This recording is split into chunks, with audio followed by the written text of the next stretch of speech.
Educa Bolivia 2021, año por la recuperación del derecho a la educación. Hola, soy el profesor Ulises Valencia y te mando un saludo cordial.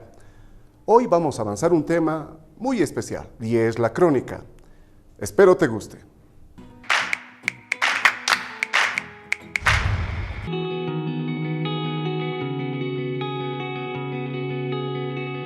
Tus manos tan tiernas y delicadas, manchadas por el temor y el dolor. El silencio oculta el dolor de tu corazón y piensas que no hay una salida y piensas acabar con tu vida. Ya no vivas en agonía. Es tiempo, mujer, limpia ya tus lágrimas. Levanta tu mirada y grita.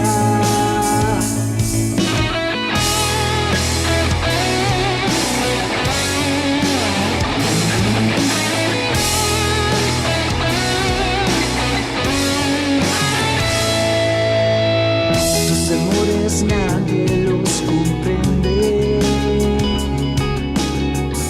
De engaños, traición y de violencia. Vives una vida de apariencia,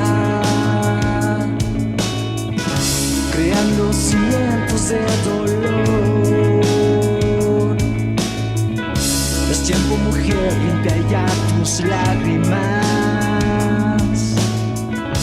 Levanta tu mirada y grita. Mira adelante, nunca dejes de luchar. Alza tu rostro y no dejes de soñar. Mira adelante, nunca dejes de luchar. Alza tu rostro y no dejes de soñar.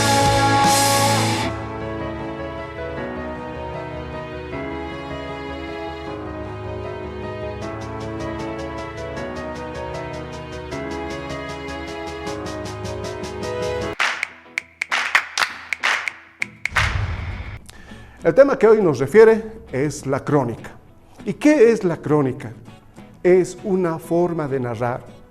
Expone hechos en forma cronológica. Se narra desde el lugar de los hechos.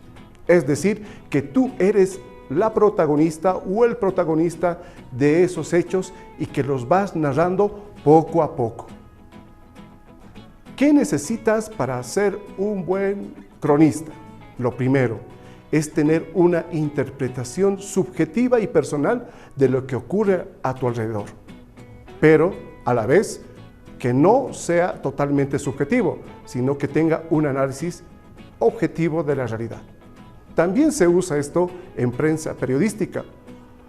Ejemplo, muy buenas noches, señoras y señores. Hoy tendremos la oportunidad de tratar de un tema muy importante, el coronavirus. Contaremos desde su aparición hasta nuestros tiempos. ¿Alguna vez has visto a un periodista hablar de esa manera? Pues estaba haciendo una crónica de los hechos más importantes. Ahí tenemos a Gabriel García Márquez, que nos cuenta un cuento que es verdad.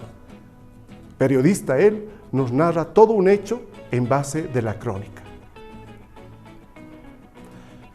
Vamos con la etimología de lo que es crónica. Proviene del latín crónica, que también deriva del griego cróquica, que significa biblios. En consecuencia, son libros que siguen el orden del tiempo. En consecuencia, cuando tú lees una crónica, estás leyendo libros o estás leyendo la historia cronológica en los libros. Las características. Primero, temporalidad, es decir, que es una narración en orden. Segundo, testimonialidad, es decir, que el cronista utiliza la observación. Si eres un cronista, debes ser observador, acucioso. No puedes dejar pasar ningún detalle. Además, que está en base de la información y la opinión. A eso le llamamos género mixto. Seguimos con las características. El estilo es pulido, es decir, usa recursos estilísticos, claridad, sencillez y precisión. ¿Recuerdas cuando tu mamá te contaba todas las cosas importantes de cuando fue al mercado? Y te darás cuenta que lo hace así, claramente, sencillamente y precisión. Pueden ser las más pequeñas, pero deben ser desarrolladas de forma oral para que las personas te pongan atención. También tiene un título y un cuerpo. Eso significa que el título determinará todo lo que dice el cuerpo, es decir, la teoría. Y por último, tiene ética de redacción. No puedes inventar las cosas. Tienes que estar de acuerdo a la objetividad. Vamos a ver dos tipos de crónicas. Tenemos la crónica literaria. ¿Qué es la crónica literaria? El tono personal es la espontaneidad narrativa. Me explico. Cuando yo vi La noche de la ciudad de La Paz, quedé totalmente enamorado. Bajé desde el aeropuerto, fui por la autopista, entré por la Pérez Velasco y las luces me acompañaban de forma unánime a mi forma de ver. Las personas caminaban. Fíjate, hace un instante te estaba haciendo una espontaneidad narrativa. Te estaba contando el hecho de una forma en la que tú ya estabas imaginando las cosas. Y tiene una percepción personal. ¿Qué significa? Predomina lo subjetivo. Te voy a dar un ejemplo. Tenemos el partido, el clásico paceño o el clásico de cualquier lado, pero voy a poner como ejemplo el clásico paceño, Bolívar y Stronger. En un lugar están los bolivaristas y en otro lugar están los stronguistas y están viendo el mismo partido. Y resulta que es empate. Cuando tú le preguntas a un bolivarista cómo fue el partido, va a decir, Bolívar se destacó, jugó con todas sus ganas. Y si tú le preguntas lo mismo al stronguista, va a decir que Stronger había puesto ese empeño de la misma manera. Eso significa predominio de la subjetividad, que cada quien va a contar desde su visión lo que entiende por el partido. Ahora vamos con la crónica periodística. La crónica periodística es mucho más seria. En consecuencia, tiene una entrada, es decir, una apertura precisa y atractiva. Muy buenas noches. Bienvenidos al programa televisivo Aprendiendo Comunicación y Lenguajes con el profesor Ulises Valencia. Hoy hablaremos justamente de un problema, el feminicidio. ¿Te has dado cuenta que he hecho una apertura precisa y atractiva? A esto le acompaña el cuerpo. ¿Qué significa? El informe detallado y secuencial. En Bolivia ya tenemos más de 25 casos de feminicidios de personas que perdieron la vida en circunstancias muy tristes. ¿Qué estoy haciendo? Estoy relatando lo que ocurre en base de una expresión que está dando un informe detallado y secuencial. Y por último, debe haber ética en la redacción, es decir, que no puedo mantener una subjetividad, debo ser objetivo, no puedo inventarme datos. Si voy a hablar de un tema tan tremendo como es el feminicidio, hablaré de esta manera. Los casos suman siguen en Bolivia y debemos plantear las soluciones convenientes a través de la legislación y de la acción social. ¿Te has dado cuenta que yo estoy hablando de forma objetiva, seria y veraz?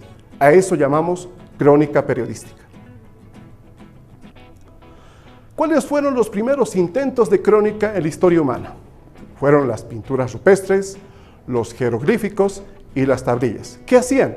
Pues literalmente guardaban toda la información de lo que veían, de lo que narraban, y eso lo acomodaban ¿dónde?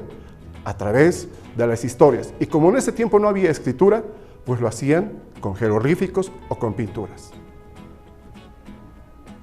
Luego llega la Edad Media y tengo una sorpresa para ustedes.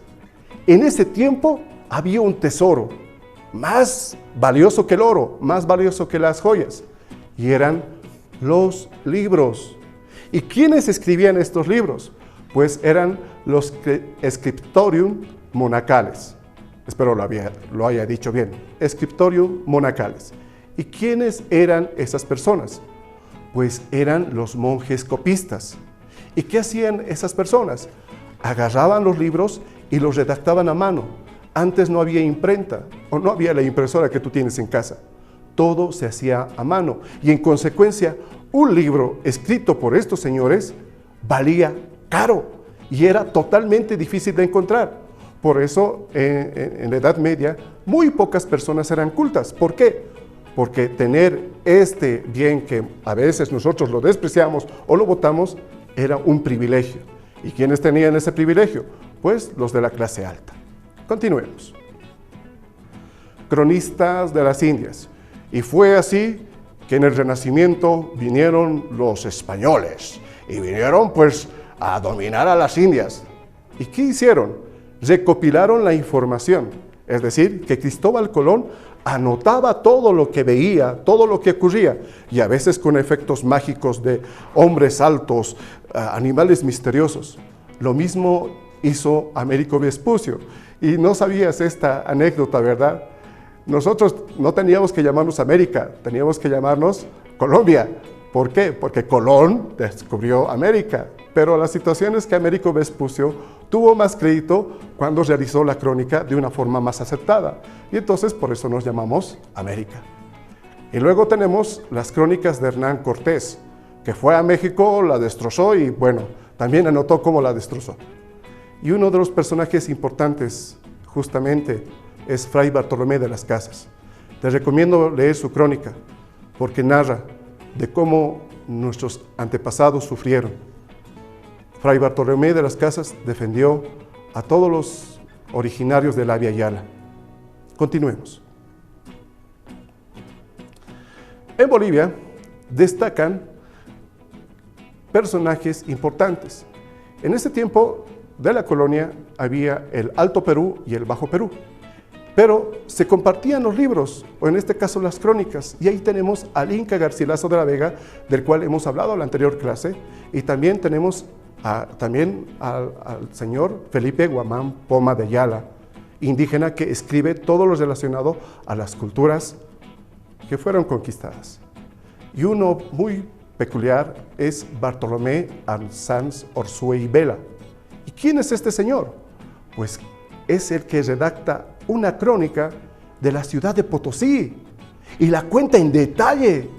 Y ahí puedes conocer toda la historia de las familias, de los mineros, de los mitayos, en ese tiempo se llamaban así. Y realmente es un libro muy lindo que te recomiendo que lo leas. Sigamos. Bueno, llegó la hora que tú tengas que trabajar con tu profesor. Es decir, que en este momento de todo lo que te he explicado, de todo lo que te he dicho, tienes que agarrar, ¿qué cosa? Lo más importante y ver lo más relevante de lo que son las crónicas y de los cronistas. Continuemos. No olvides, recuerda, esto es una ayuda, memoria importante. La crónica es una forma narrativa que expone los hechos siguiendo un orden cronológico. La palabra crónica viene del latín crónica y que a su vez deriva del griego crónica, biblios, que quiere decir libro, que sigue un orden del tiempo. Ahora, lo que tienes que hacer con tu docente es que tengas que hacer una crónica de el 2019 o el 2020. Han pasado hechos importantes esos años y te recomiendo que analices muy bien cómo ha afectado tu vida. Ahora también lo puedes hacer como tú gustes, pero lo importante, debes seguir el orden, puede ser una crónica periodística o puede ser una crónica literaria. ¿Y qué te pareció? Pues bueno, todo lo que hoy avanzamos debes ponerlo en práctica. También usar la cartilla y la ayuda de tu profesor. Eso sería todo por hoy. ¡Nos vemos! Educa Bolivia 2021, año por la recuperación del derecho a la educación.